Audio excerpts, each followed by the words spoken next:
अस्सलाम वालेकुम ल्यूज़, मैं हारिस अज़मी प्रोफेशनल एस्ट्रोलॉजर आपकी खिदमत में हाज़िर हूँ इस हफ़्ते की एस्ट्रोलॉजिकल रिसर्चेस लेकर। बहुत तेज़ी से मुझे बहुत कुछ बताना है आपको।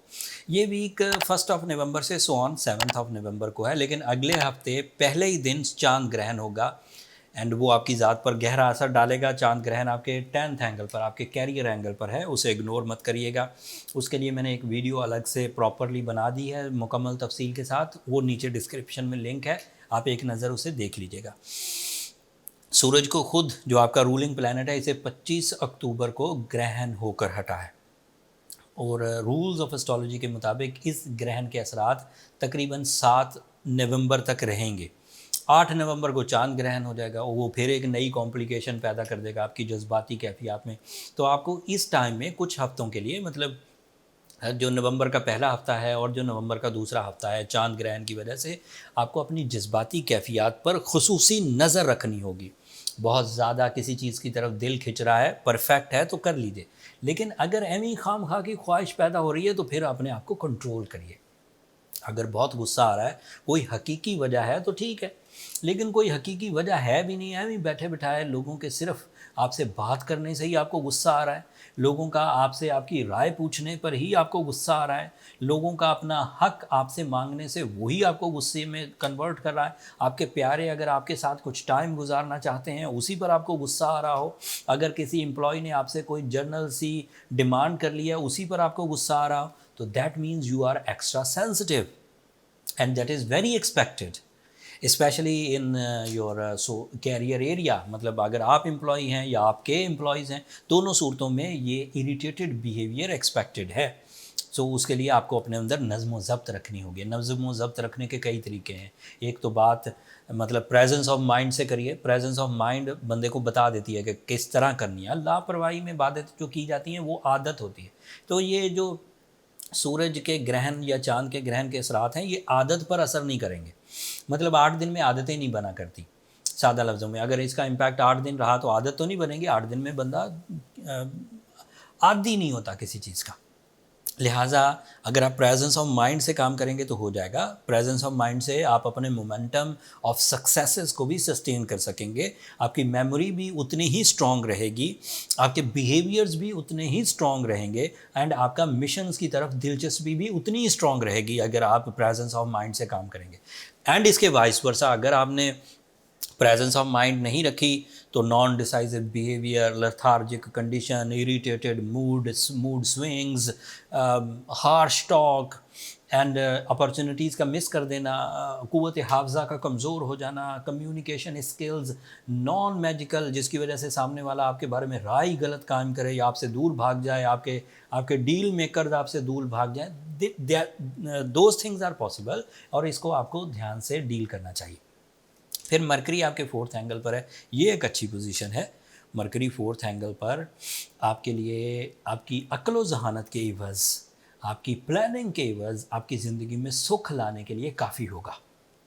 एंड वो ऐसी चीज़ नहीं है जो किस्मतन आ रही है। मतलब मरकरी अच्छा है, किस्मत बड़ी दे रहा है, वो खुशबख्ती नहीं है, वो माइंड स्किल्स हैं और वो 4th एंगल पर है, वो अच्छा है। लेकिन वो जितना अच्छा सूरज के भी अच्छा होने से हो सकता था उतना अच्छा नहीं होगा। मतलब सूरज और मरकरी दोनों इकट्ठे होते तो 33% होते। अब सूरज बहुत अच्छा नहीं है तो ये 20% के करीब आपको एडवांटेजेस देगा, जिससे आप अपना कम अज़ कम जो एजेंडा है, जो नज़रिया है, वो एक्सप्लेन बहरहाल अच्छे अंदाज से कर पाएंगे। वीनस आपके 4th एंगल पर है, ये अच्छा नहीं है। वीनस सन के करीब हो जाए तो कम्बस्ट होता है, so that is the cause जो कि आपके लिए ड्राई नेचर की वजह बन सकता है।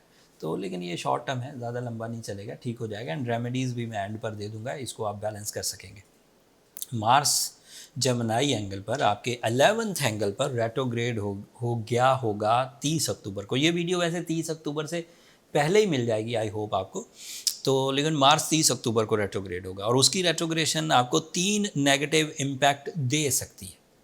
एक नेगेटिव इम्पैक्ट ये है कि कोई ऐसे ल्यूज़ जो किसी सडन गेंस की एक्सपेक्टेशन में थे, कोई ऐसे ल्यूज़ जो किसी ट्रैवल की एक्सपेक्टेशन में थे, कोई ऐसे ल्यूज़ जो हायर एजुकेशन के लिए बैनुल-अक़वामी हिजरत करना चाहते थे, कोई ऐसे ल्यूज़ जो अपनी इन्वेस्टमेंट में अपने लकी फैक्टर को भी काउंट कर रहे थे।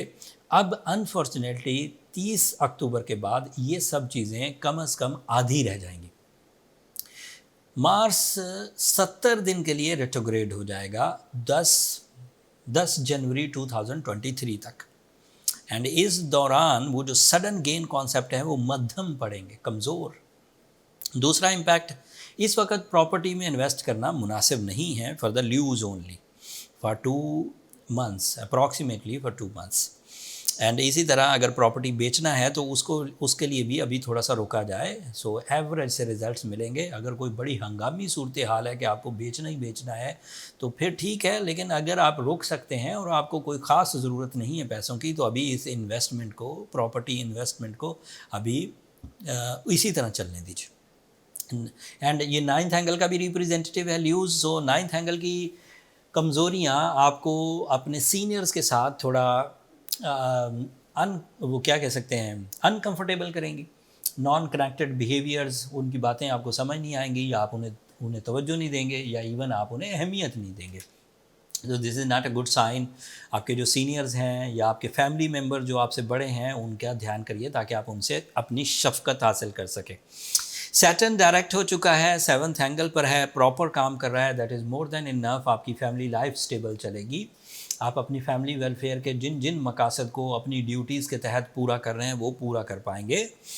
सैटर्न की फेवर आपको कानूनी पेचीदगियों से भी बचाए रखेगी। एंड सैटर्न की फेवर आपको बहुत हद तक बिज़नेस पार्टनरशिप में भी ग्रोथ देगी। सो ये चीज़ अच्छी है।